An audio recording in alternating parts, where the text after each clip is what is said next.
It has been a minute since I switched away from my iPhone 14 Pro Max to various Android devices such as the S23 Ultra and the Pixel Fold. Over that time, I've come across 10 features which I've come to love about Android, ones that I wish someone told me about sooner, and ones that don't even exist on iPhone. Starting off with number 1, Secure Folder, which keeps apps and photos and videos, files and folders separate and secure. In here, I've added not only the apps which I want extra security around, but also apps that I don't want to spend a ton of time on each day. Spark, for example, my email client, lives in here because I want to keep it out of the way and not be glued to my emails all day. Now, I also have some of my files in here which I want to keep encrypted.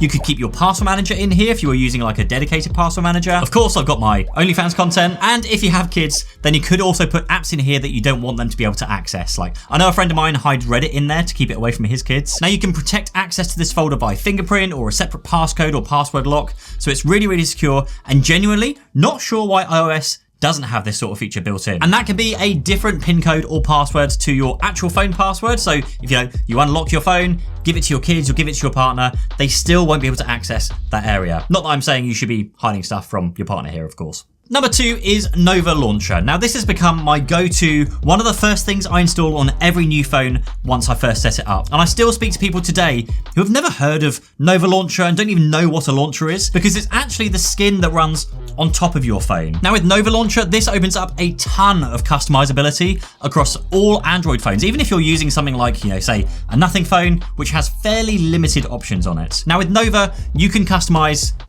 pretty much everything. The icon shape, the size, the color, the drop shadow, how many columns and rows there are. You can load icon packs, you can change how animations work, you can change how folders show, whether you see notifications or not, and just so much more. Now, one of my favorite features here is being able to use gestures on your home screen, and as a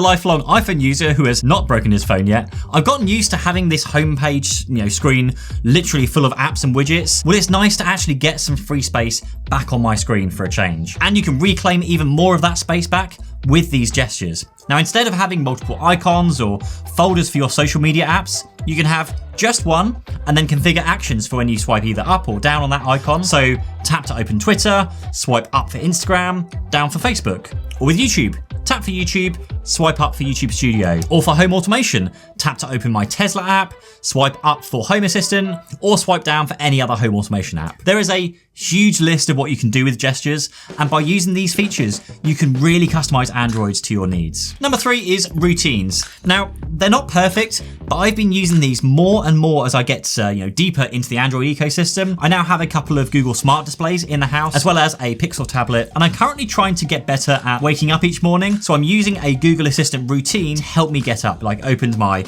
bedroom blinds, reads me today's schedule and the weather. It reminds me if I need to put my phone on charge due to a low battery or something. And then it kicks off with the latest tech news for that day. But you can also use these during your working day too. Like, when you get to work, you can set your phone to silent or keep the phone unlocked. When the phone's under 40%, it can turn power saving on automatically. Now, when you charge your phone, it can switch off the power saving mode automatically. Or when you're in the car and you're connected to Bluetooth, it can dim the brightness and change the volume levels for, say, Bluetooth audio. You can have nifty ones like making sure navigation apps close after Bluetooth disconnects from your car, again to save battery. Then perhaps there's a nighttime routine that lowers the brightness, sets D&D, and enables eye comfort mode on your phone too. There is just so much you can do with routines, and I haven't even scratched the surface yet. But something that did take me a while to start using, but is now almost a daily occurrence, more so with this phone, is split screen multitasking. Now, this is so useful for so many different scenarios. When signing into various apps or websites and just being able to copy things like usernames and passwords or 2FA codes, being able to just tap once on one side and then tap once on the other side, it's just so nice. You can watch a video whilst messaging somebody, adds things to your to-do list whilst listening to a Twitter space, or I guess it's called an X space now? SpaceX? No, that's something else. Or messaging someone whilst keeping up in a Discord chat. It is just genuinely something that first kind of makes you go, that's a cool feature. Probably won't use it at all, but then becomes something you just do every day. And I wish others could take a leaf out the likes of the Galaxy Fold or the Pixel Fold on just how easy it is to use. Now, yes, not all apps are optimized yet for non-standard sizes. Yes, you can just get super stupid and open 10 apps at the same time and make it an unusable mess. But if you are working between 2 or maybe 3 apps, it can genuinely be useful in day-to-day use. Number 5 is Google Assistant. Okay, so cutting right to the chase here, Google Assistant isn't perfect, but it is far better than Siri. Now, Siri has definitely improved across the board with iOS 17, but as that's still in beta, I can't really honestly compare that as it's still a bit buggy. But with Android, and particularly on the Pixel phones, I've been using the Google Assistant to actually script out most of these videos for pretty much the last year or so. Just being able to take the phone out and speak in my normal voice to create a video which I can then tidy up later on my keyboard, and it just saves me a ton of time by doing it that way. It is also far better at giving you actual informed responses compared to somebody else, which more often than not just gives you like a here are the results found when searching the web, which literally just links you to a Google search. And of course, when writing messages to people, you can pretty accurately just dictate messages and then just finish off by saying send. And it'll actually send the message without any delay or having to reread it to you by waiting for the inevitable mistakes that Siri would just always make. And continuing on now from Google's own assistant, it's the Call Screen feature. Now this is available on Pixel phones, and it allows you to use the Google Assistant to answer calls for you and actually transcribes what the caller says onto your screen. And then you can tap on certain questions or just ask them not to call again. And I really like this approach because I don't actually have a voicemail enabled on my phone anymore. I found it's kind of this really good life hack to just switch it off because, well, if someone really wants to get hold of me, then they'll likely have my email address or, instant messaging me, or they can just text me. And if they don't really have any of that, they'll just call a few times more and catch me when I can actually answer the phone. So using Google Assistant to screen the calls that I do actually get can be really useful.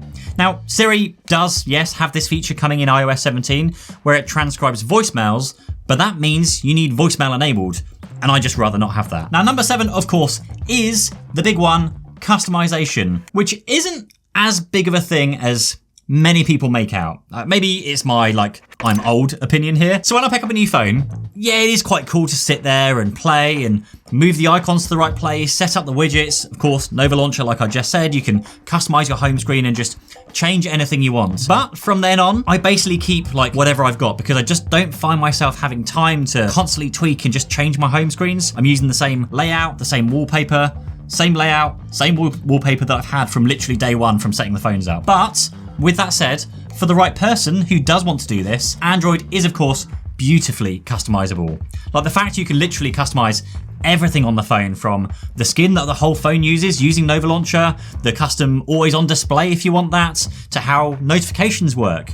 It's just a fantastic example of how this thriving Android community of people can continually just give you a fun and just new way of using your phone. And that is something you just don't get with an iPhone. Just pure boredom is what you get with an iPhone. Now, number 8 is all about the cameras here. Now, for me, it's all about the S23 Ultra and the Pixel cameras. I honestly just haven't had the pleasure yet of using some of the higher end Xiaomi's and others that have had some of the pretty beefy camera specs on them, but having the ability to zoom in 10x on the S23 Ultra does genuinely come in handy far more than I originally thought. If I'm at a gig, I can zoom in way far into who's on stage and snap a reasonable quality photo compared to an iPhone with just a 3 times zoom on it. And then photos on my Pixel are just way more Instagram worthy than iPhone pictures. And that is straight out of camera, no editing or anything like that. Again, I'm just old, don't have much time. I just want to snap and post my photos. Now for me, and I think for many others, the cameras are a really important part of a mobile phone. Now I have this worry that later in life, I'm just going to get dementia or something and just forget everything that's happened in my life since my memory is already pretty awful as it is. So capturing as much as I can with photos and videos in the best quality possible means a whole lot to me at the moment. And so the camera system across, tons of these Android devices just performs so well. Now, yeah, there are of course issues with some devices with shutter lag, and the video quality still isn't quite there, I don't think. The S23 Ultra is probably as good as it gets from video quality with what I've experienced so far. But as far as photos go, Android has been an absolute beast. Which leads me on to number 9, innovation. Now there's just so much innovation on Android. You've got super, ultra, mega fast charging that charges from empty to full in just a few minutes. You've got a 200 megapixel plus cameras nowadays. You've got 10 times telephoto zoom that goes up to 100 times, crazy far digital zoom. You've got the whole glyph system on the back of nothing phones. You've of course got different colors, different designs, different shapes. You've got flippables and foldables. There are just so many different options to choose from when it comes to choosing an Android phone. each of them with their own unique take on what innovation is. Yeah, of course, there are different options for like